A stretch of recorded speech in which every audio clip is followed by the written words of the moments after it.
Welcome to grip to grasp classes. Students, हमने English formulas के सिलसिले को शुरू किया था। आज हम पढ़ेंगे the use of so as.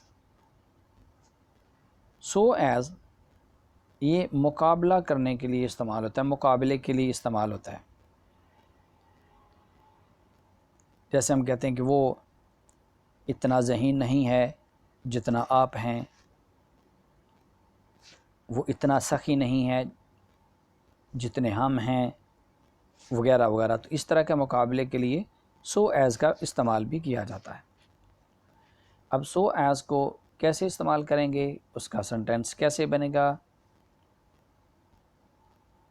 इस चीज़ को आप जहन में रखें। ये सेंटेंस का स्ट्रक्चर है कि सबसे पहले आपको नाउन या प्रोनाउन लगाना है। नाउन जैसे ये आपको ये है अदनान, और प्रोनाउन ही शी इट वगैरह, ये प्रोनाउन है। ही शी इट ये प्रोनाउन है। आई वी दो यू वगैरह ये सब प्रोनाउंस हैं। उसके बाद फिर सो लगाएंगे। फिर उसके बाद एडजेक्टिव को सिफत लगाते हैं, जैसे काला है, अच्छा है, बुरा है, छोटा है वगैरह। और उसके बाद फिर एज, और लास्ट में नाउन या प्रोनाउन फिर आगे।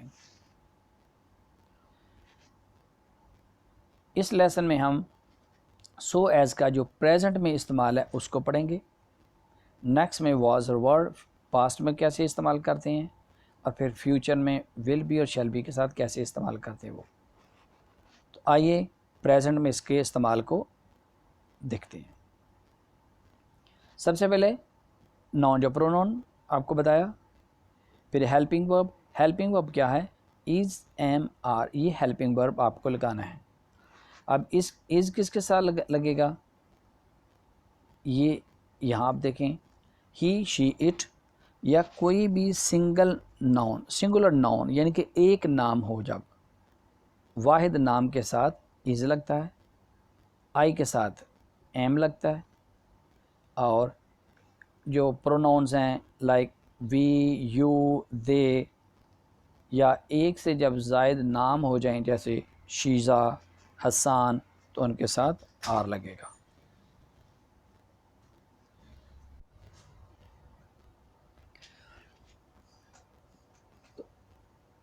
अब हम आते हैं पॉजिटिव सेंटेंसेस की तरफ। पहले ये प्रेजेंट के लिए, it is so easy as English. तो इट के साथ इज़ लगा। इट क्या है? ये प्रोनाउन है। उसके बाद हेल्पिंग वर्ब इज़ है, आगे सो, देन एडजेक्टिव लगा ईजी, फिर एज, लास्ट में नाउन लगा English. It is so easy as English. इसी तरह we are so lucky as you. तो वी के साथ आर लगा चूँकि ये प्लूरल है, जमा है। हम इतने खुशकिस्मत हैं जितना कि आप। अब इनको अगर नेगेटिव सेंटेंस बनाना है तो जस्ट आपको ये जो हेल्पिंग वर्ब है इज़, एम, आर, इनके बाद आपको नॉट का इजाफा कर देंगे, नॉट लगाएंगे और सेंटेंस के अंदर कोई तब्दीली नहीं करेंगे।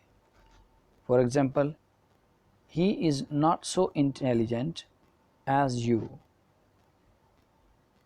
दे are not so white as you. तो इज़, एम, आर प्रेजेंट के लिए, और वाज और वर को हम पास्ट में यूज़ करते हैं। For example, she was so brave as you, वो इतनी बहादुर थी जितनी कि आप। Mango trees were so strong as mulberry. और अगर इनसे नेगेटिव सेंटेंस बनाने होंगे तो सेम जैसे प्रेजेंट में हमने किया था कि हेल्पिंग वर्ब के बाद नॉट का इस्तेमाल करेंगे, नॉट को यूज़ करेंगे। She was not so brave as you, mango trees आएगा, mango trees were not so strong as mulberry. अब फ्यूचर में आ जाएं, तो फ्यूचर में विल बी या शैल बी लगाते हैं, लेकिन अगर आप सब के साथ विल बी लगाना चाहें तो आप लगा सकते हैं, कोई पाबंदी नहीं है। और अगर आप डिफरेंस करना चाहें तो शैल बी आई और वी के साथ शैल बी, बाकी तमाम प्रोनाउंस और नाउन के साथ विल बी लगाते हैं। और अगर आप इस डिफरेंस को मेंटेन नहीं रखना चाहते, इसका ख्याल नहीं रखना चाहते, सबके साथ विल बी लगाना चाहते हैं, तो आप बखूबी लगा सकते हैं। तो फ्यूचर में क्या है, he will be so happy as you, वो इतना खुश होगा जितना कि आप। और अगर नेगेटिव लगाएंगे तो विल और बी, ये जो हेल्पिंग वर्ब हमने लगाया, विल और बी के दरमियान नॉट लगा देंगे और ये नेगेटिव सेंटेंस बन जाएगा। They will not be so happy as you.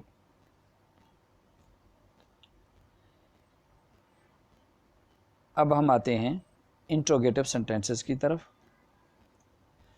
Present में जो helping verb is am are है, उसको जस्ट आपको हेल्पिंग वर्ब को सबसे पहले लगा देंगे, सेंटेंस के शुरू में लगा देंगे।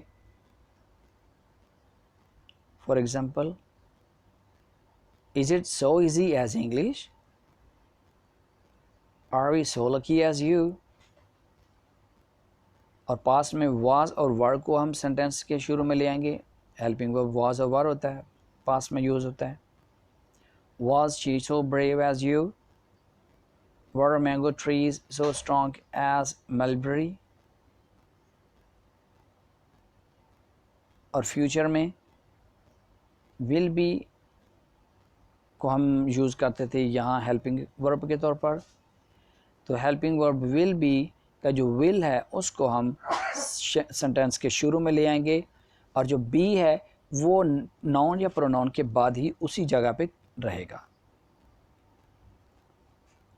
लास्ट में देखिए फ्यूचर की एग्जांपल है, will he be so happy as you, क्या वो इतना खुश होगा जितने के तुम हो।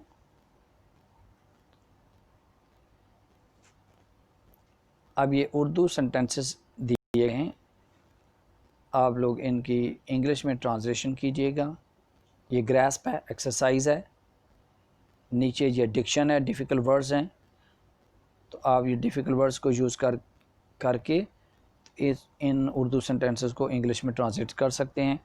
फिर भी अगर आपको किसी किस्म की कोई कन्फ्यूज़न हो, कोई बात ना समझ आई हो, कोई मुश्किल पेश आई हो, या कोई ज़हन में कोई सवाल हो, तो आप कमेंट बॉक्स में आके कमेंट कर सकते हैं। नेक्स्ट लेसन तक अपना ख्याल रखिएगा। Take care and good bye.